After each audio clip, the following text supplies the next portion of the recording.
Brother మీ పేరు? నా పేరు నరేష్ యాదవ్. ఎట్లా ఉంది ఇక్కడ కాంగ్రెస్ ప్రభుత్వం వచ్చిన తర్వాత రైతుల పరిస్థితి ఏంది, ఏం చెప్తారు? రైతుల పరిస్థితి చాలా చాలా ఘోరంగా ఉందన్న. రైతుల పరిస్థితి తెలంగాణ రాష్ట్రంలో ముఖ్యంగా మా నాగర్ కర్నూలు జిల్లా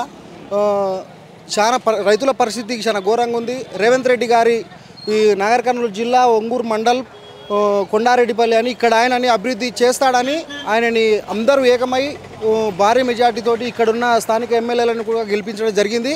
అయినప్పటికీ కూడా రేవంత్ రెడ్డి గారి పరిపాలన అసలు ఏం బాలేదు. రైతులకు రేవంత్ రెడ్డి గారి పరిపాలన అనుకూలంగా లేదు. రేవంత్ రెడ్డి గారి పరిపాలన ఆ రెడ్డి సామాజిక వర్గానికి మాత్రమే వాళ్ళకు మాత్రమే అభివృద్ధి చేస్తుంది, కానీ ఈ అసలు సామాన్య ప్రజలకు రేవంత్ రెడ్డి గారి పరిపాలన ఏం మాత్రం బాలేదు. అంటే మరి రైతు ప్రభుత్వము రైతులు పండుగ చేసుకుంటా ఉన్నారు, రుణమాఫీ విషయంలో కానీ ఇప్పుడు రైతు బంధు చేస్తూ ఉన్నాము, వాళ్ళకి బోనస్ కల్పించాము, గత ప్రభుత్వం కంటే మా ప్రభుత్వం మేలుగా చేస్తూ ఉందని చెప్పి ముఖ్యమంత్రి కావచ్చు మంత్రులు మాట్లాడుతూ ఉంటారు కదా బ్రదర్. అన్నీ మాట్లాడడం వేరు, చేతలు చేయడం వేరన్న. ఇప్పుడు కేసీఆర్ గారి ప్రభుత్వంలో కరోనా టైంలో కూడా రైతులకు రైతు బంధు ఆపకుండా కేసీఆర్ గారు రైతు బంధు ఇవ్వడం జరిగింది. ఈయన మరి ఇప్పుడు ఏమైంది, ఎందుకు ఇవ్వట్లేదు? రైతు బంధు ఏది? రుణమాఫీ చేసిన అంటుండు. 50% కూడా రుణమాఫీ కాలేదు. నాది రేవంత్ రెడ్డి గారి మండలం ఒంగూరు మండలం, ఆయన ఊరి పక్కనే ఒక 10 కిలోమీటర్ల ఊరు నాది.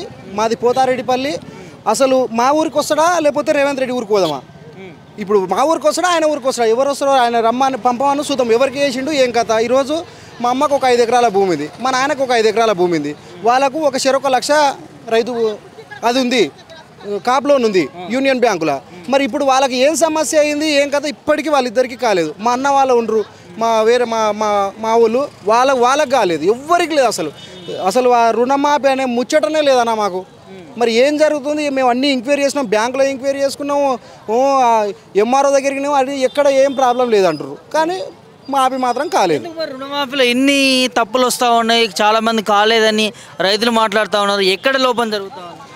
లోపం అంటే అసలు ఆయన ఏం చేస్తున్నాడో ఆయనకే అర్థం కావట్లేదు. ఆయన ఇప్పుడు ఒకసారి మంత్రి ఆయన కాదు రేవంత్ రెడ్డి గారు, ఒక ఎమ్మెల్యే కొనసాగిండు, భూదందాలు చేసుకుంటూ పైకి ఎదిగిండు.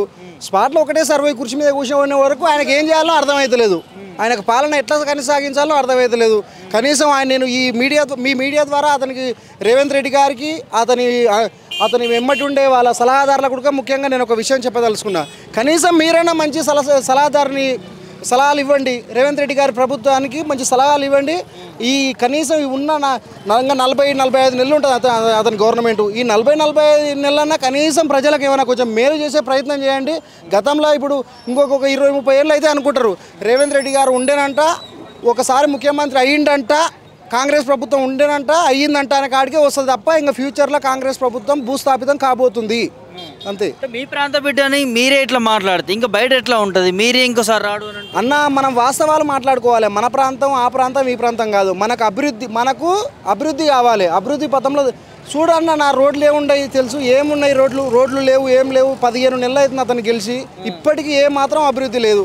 ఆయన ఒక్క ఊరికి మాత్రం కొండారెడ్డిపల్లికి మాత్రం మంచిగా గట్టిగా 4 రోడ్లు వేసుకుంటుండు, ఆ ఊరికే ఉండు అంతే. అంతకు మించి ఇంకా ఏ మాత్రం లేదు, అభివృద్ధి అనేది లేదు. మరి 6 గ్యారెంటీల పరిస్థితి? 6 గ్యారెంటీల పరిస్థితి శూన్యం అన్న. ఇంకంతే. ఈ 14 నెలలు ఎట్లయితే గడుపుకుంటూ వచ్చిండో, గెలిచినప్పుడు ఏమన్నాడు డిసెంబర్ 9 అన్నాడు, తర్వాత 100 రోజులు అన్నాడు. మళ్ళీ ఇప్పుడు ఇంకా అనుకుంటే మళ్ళీ 200 రోజులు అంటాడు, 300 రోజులు అంటాడు. ఆయన కాలమే ముగిసిపోతుంది, ఆయన పనే అయిపోయింది ఇంకంతే. ఆయన మళ్ళా కొడంగల్లో ఎమ్మెల్యే ఒక గెలువాడు. నేను ఒంగూరు మండలం కానుంచి ఇక్కడికి వచ్చి ఆమన్గల్ దీక్షకు వచ్చి చెప్తున్నా, అతను కొండారెడ్డిపల్లె ఎమ్మెల్యే కూడా ఇది కొడంగల్లో ఎమ్మెల్యే కూడా గెలవాడు. ఇప్పుడు 1 ఇయర్లోనే ఇంత వ్యతిరేకత వచ్చిందంటే దేనికి అనుకుంటున్నారు? పాలన బాగాలేదనా? పాలన బాగుంటే మేము అందరం ఇప్పుడు మంచిగా ఉంటే ఎందుకు మేము కాదనుకుంటాం చెప్పు? మంచిగా ఉంటే మేము ఎందుకు కాదనుకుంటాము? మంచిగా ఉంటే మంచిగా ఉందనే చెప్తాము. మంచిగా లేనందుకే కదా మేము ఇప్పుడు ఎమ్మెల్యేలేమా, మేము ఎంపీలేమా, మేము ఎందుకు చెప్తున్నాం? మాకేమవసరం? మేము కష్టం చేసుకొని బతికేటోళ్ళం. మంచిగా ఉంటే మంచిగా ఉందనే చెప్తాం, మంచి లేదు కాబట్టి మంచి లేదని చెప్తాం. సమయంలోనే రైతులను వంచింది, దగా చేసిందని చెప్పి ఇప్పుడున్న కాంగ్రెస్ నాయకులు మాట్లాడుతూ ఉన్నారు కదా, మరి ఈ ప్రభుత్వం గురించి ఏం చెప్తారు? ఇప్పుడు బట్టగాల్చి మీడేయడం సరైన పద్ధతి కాదు, నిరూపించాలి కదా. ఇప్పుడు సాక్ష్యాలతో సహా నిరూపిస్తే అయిపోతుంది కదా. తగిన శిక్ష చేసేద్దాం వాళ్ళకు, ఏం చేసిరు ఏం కదనేది. ఏం చేసిరు వాళ్ళు? అనవసరంగా బట్టగాల్చి మీడేయడం కరెక్ట్ కాదు. ఇప్పుడు ఈయన వాళ్ళ మీద వాళ్ళు మంచి చేయనందుకే ఓడగొట్టిరు. మరి ఈయన మంచి చేసి ఏమైంది? ఇప్పుడు ఈయన మంచిగా చేసింది, వాళ్ళు మంచిగా చేయలేదు, వాళ్ళని ఓడగొట్టిరు. మరి ఈయన మంచిగా చేస్తే ఏమవుతుంది? ఈయన ఏం చేస్తుంటారు రైతులకు? కనీసం ఒక్కసారైనా రైతు బంధు వేసిండా? టకి టకి మన పట్టదా మరి? టాకీ లేదు, టికి లేదు, ఏది లేదు, అయిపోయింది అతనికి పని. అతను మళ్ళీ ఇప్పుడు ఈ మీడియా ద్వారా నేను చెప్తున్నా, దమ్ముంటే ఒక కొడంగల్ ఎమ్మెల్యేకి రాజీనామా చేయమను, లేకపోతే అచ్చంపేట ఎమ్మెల్యేకి రాజీనామా చేయమను, లేకపోతే కల్లకుర్తి ఎమ్మెల్యేకి రాజీనామా చేయమను. ఒక ఎమ్మెల్యే తోటి రాజీనామా ఇచ్చి ఉప ఎన్నికల్లో గెలవమని దమ్ముంటే. నేను అతని మండలంకెళ్ళి చెప్తున్నా కదా, వేరే వాళ్ళు అవసరం లేదు. మా ముఖ్యమంత్రి, మన ముఖ్యమంత్రి కదా, మా ఊరి పక్కన ఆయన గురించి మాట్లాడుతున్నాను. ఎవరైనా ఒక్కరిని రాజీనామా చేయమను. తెలిసి ఉండాలి మీ ఊరి ప్రక్కన అంటున్నావు. అసలు రేవంత్ రెడ్డి ముఖ్యమంత్రి కావడానికి కారణం ఏంటి? అసలు ముఖ్యమంత్రి అయినాక ఇట్లా చేస్తున్నది అన్న, మాకు సంతోషమే. రేవంత్ రెడ్డి గారు ముఖ్యమంత్రి అయినందుకు మాకు అవుతుండు అంటే మాకు సంతోషమే జరిగింది. మన ఒంగూరు మండలం ముఖ్యమంత్రి అవుతుండు, మంచిగానే ఉంటారని ఆయన అని మేము అనుకున్నాం. మా ఒంగూరు మండలంలో ఒక ఎకరా 2 కోట్లు 3 కోట్లు పోతుంది, వాల్యుయేషన్ పెరుగుతుంది అనే ఉద్దేశంతో మేము ఉన్నాము.